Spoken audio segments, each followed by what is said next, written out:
বন্ধুরা আমি সব কিছু আসলে একসাথে নিয়ে নিয়েছি ট্রাই করার জন্য। হ্যালো বন্ধুরা, আপনারা তো আমাদের গত কয়েকটি সিরিজে দেখেছেন ট্রাভেলার্স ফ্যামিলি এখন কক্সবাজার। তো যেমনটা আমরা কোথাও ট্রাভেল করার আগে সাধারণত আমরা এখন সবাই করে থাকি, যেটা এই ইউটিউবের যুগে আমরা চেষ্টা করি ওখানকার যে স্পেশাল রেস্টুরেন্টগুলো যেখানে আসলে লোকাল ফুডগুলোও পাওয়া যাবে, তো আমরা কোথাও বেড়াতে যাওয়ার আগে দেখা যায় ওই রেস্টুরেন্টগুলো রিভিউ দেখে যেতে চেষ্টা করি যাতে সবার জন্য সুবিধা হয়। তো আমিও একইভাবে কক্সবাজার আসার আগে আমি যতগুলো জায়গা আসলে সার্চ করেছি, সব জায়গায় সবচেয়ে বেশি যে মাস্ট রেকমেন্ডেড একটা রেস্টুরেন্টের নাম পেয়েছি সেটা হচ্ছে ফালুমজি। এখানে হচ্ছে আপনারা কক্সবাজারে বেড়াতে এলে ট্র্যাডিশনাল যে রাখাইন ডিশগুলো এখানে টেস্ট করার সুযোগ পেয়ে যাবেন, এবং ভেতরের ইন্টেরিয়র নাকি খুব সুন্দর, ওদের ইন্টেরিয়র ডেকোরেশনগুলো ওদের ট্র্যাডিশনাল সব আইটেম দিয়ে সাজানো। তো চলুন তাহলে আমরাও আজকে যাই, ফালুমজির খাবারের স্বাদ কেমন আমরাও একটু দেখে আসি, সাথে আপনাদেরকেও জানিয়ে দিচ্ছি যেন আপনাদেরও সুবিধা হয়। চলুন তাহলে।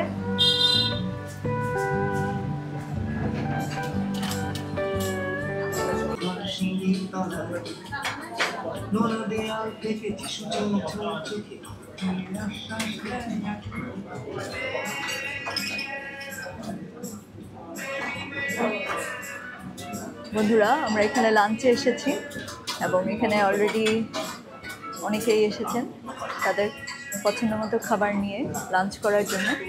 আমরা আপনাদেরকে ইন্টেরিয়রটা দেখিয়ে দিচ্ছি, সাথে অঞ্জন দত্তের গান বাজছে, পরিবেশের সাথে পুরোপুরি মানানসই। আমরা আসলে যারা অঞ্জন দত্ত নচিকেতার গান শুনে বড় হয়েছি, নস্টালজিক, পুরো ব্যাপারটাই আসলে বেশ নস্টালজিক। হ্যাঁ, একদম ট্র্যাডিশনাল বাঁশের সব জিনিসপত্র দিয়ে সাজানো, উপাদান দিয়ে সাজানো ফালুমজির এই ইন্টেরিয়র। আমরা ওদের ল্যাম্পশেডগুলো দেখিয়ে দিচ্ছি আপনাদেরকে।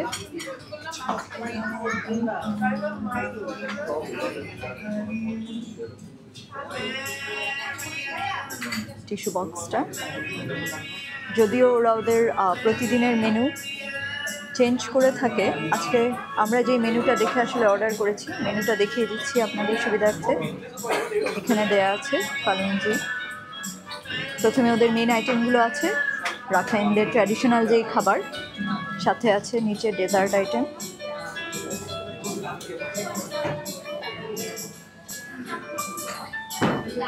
এখানে সবাই অনেকে দল বেঁধে এসেছেন, অনেকে পরিবার নিয়ে এসেছেন, অনেকে কাপল হিসেবে এসেছেন।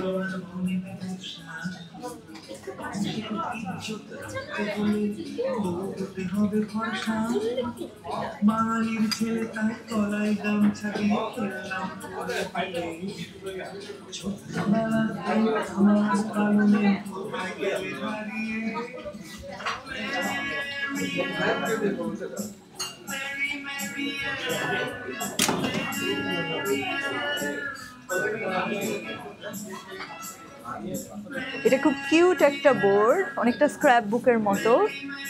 সবাই এখানে কালারফুল পেপারে ওদের পছন্দসই কমেন্টস লিখে গেছে।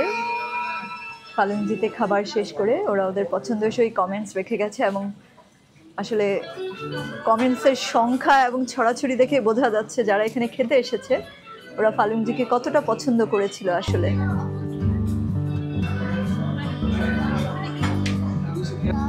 বন্ধুরা অলরেডি আমাদের খাবার কিন্তু চলে এসেছে। তো এখানে যেটা আপনাদেরকে জানাচ্ছিলাম, রাখাইনদের ট্র্যাডিশনাল সব ডিশ আমরা এখানে অর্ডার করেছি এবং পেয়ে গেছি। এখানে আমাদের জন্য খুব সুন্দরভাবে পরিবেশন করা হয়েছে বাঁশের বিশাল বড় এক ট্রেতে করে। এখানে ভাতটা এসেছে।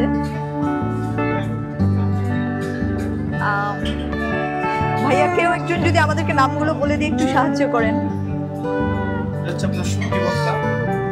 শুটকি ভর্তা, এটা হচ্ছে আপনার ভাপা ইলিশ, ব্যাম্বু শুট, এটা হচ্ছে পাহাড়ি মোরগ, এটা হচ্ছে আপনার চিকেন লাক্সু মানে চিকেন সালাদ, এটা হচ্ছে আপনার তিন মিশালি ভর্তা, এটা হচ্ছে আপনার ডাল। আচ্ছা আমি কি আপনাকে আচ্ছা, না ভাইয়া ঠিক আছে, থ্যাংক ইউ। তাহলে চলুন বন্ধুরা আমরা খাবারগুলো এনজয় করি এবং আপনাদেরকেও জানিয়ে দিচ্ছি। দেখেই খুব মাউথ ওয়াটারি মনে হচ্ছে। শুরু করা যাক তাহলে। আমরা প্রথমে চিকেন সালাডটা একটু ট্রাই করার চেষ্টা করি। তো তোমাকে দিয়ে দিচ্ছি, জাস্টিনকে দিব চিকেন সালাড।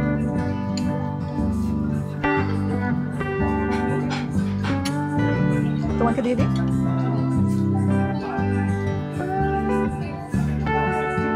জেনিসা,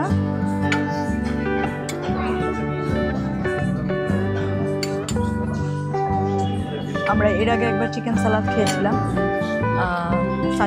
সাজেকে, এবং তারপর থেকে বিভিন্ন জায়গায় যেখানে আদিবাসীদের খাবারের ব্যবস্থা থেকে আমরা চিকেন সালাডটা খুঁজে বেড়াচ্ছি। তো দেখা যাক আজকে চিকেন সালাডটা খেতে কেমন লাগে। আমি সব কিছু আসলে একসাথে নিয়ে নিয়েছি ট্রাই করার জন্য। তো আমার এটা হচ্ছে বাঁশকুড়ুল এবং এটা হচ্ছে ওদের একটা ট্র্যাডিশনাল খাবার, তিনমিশালি ভর্তা। এটা হচ্ছে চিকেন সালাদ। আমরা একটু একটু করে আমি ট্রাই করে দেখছি।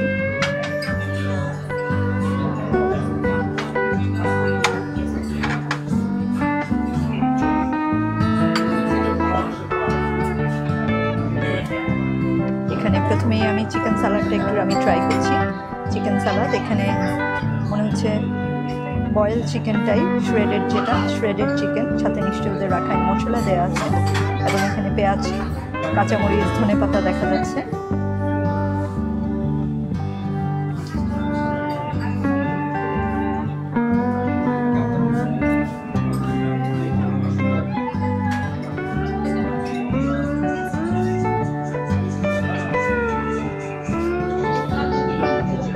লেবু পাতা, লেবুর একটা লেমনি একটা ফ্লেভার আছে আমাদের যে চিকেন সালাদের, এবং বেশ সুস্বাদু।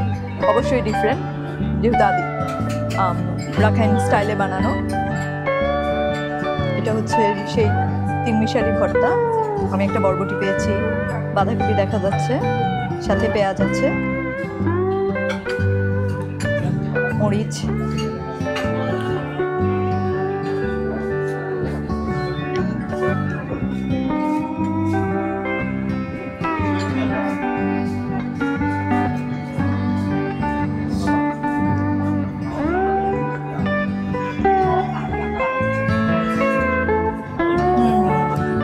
বাঁধাকপি। আমরা সাধারণত ঢাকার মানুষেরা কলস্লোতে খেয়ে অভ্যস্ত, তবে ট্র্যাডিশনালভাবে বানানো এই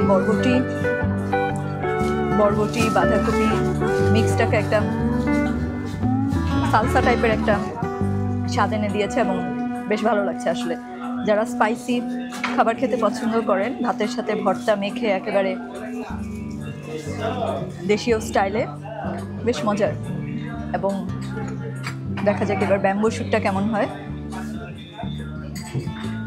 ব্যাম্বো শ্যুট এটা বাঁশের কোরল দিয়ে বানানো, বাঁশের কোরল দিয়ে চিংড়ি মাছ দিয়ে এটি রেডি করা রাখাইন প্রিপারেশন। এটাও বেশ স্পাইসি মনে হচ্ছে।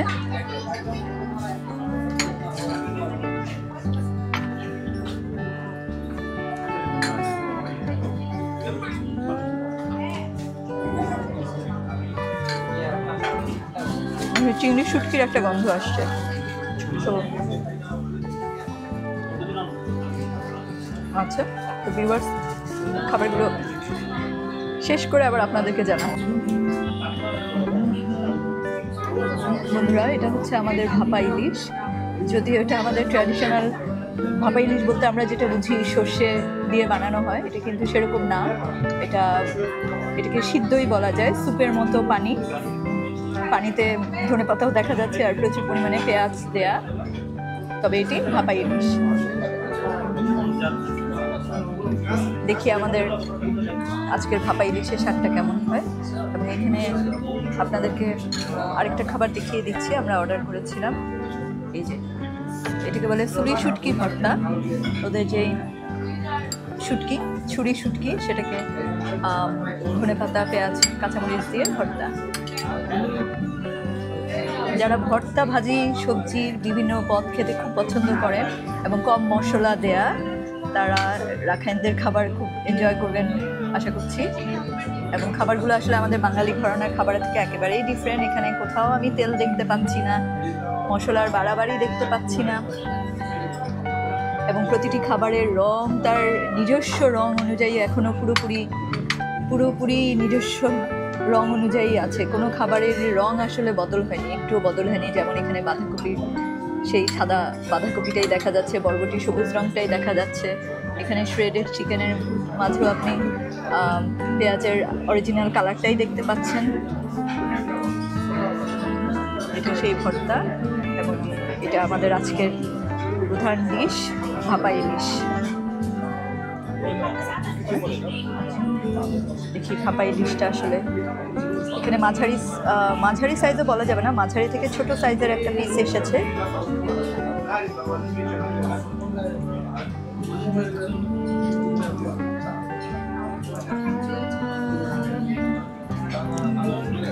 ওয়াও, ইলিশ আসলে এভাবেই খেতে হবে। সত্যি ইলিশের নিজস্ব স্বাদ পুরোপুরি বজায় আছে, যেহেতু এখানে মশলা, তেল, মরিচ কোনো কিছুরই বাড়াবাড়ি নেই। এখানে ইলিশের ঝোলটাও দেখা যাচ্ছে, ঝোল না বলে এটাকে আসলে স্যুপ বলা ভালো, স্টু টাইপের। তবে ইলিশটা সত্যিই বেশ মজা হয়েছে, সত্যিই টেস্টি। যারা ফালুমদিতে খেতে আসবেন তাদের জন্য মাস্ট ট্রাই একটা আইটেম।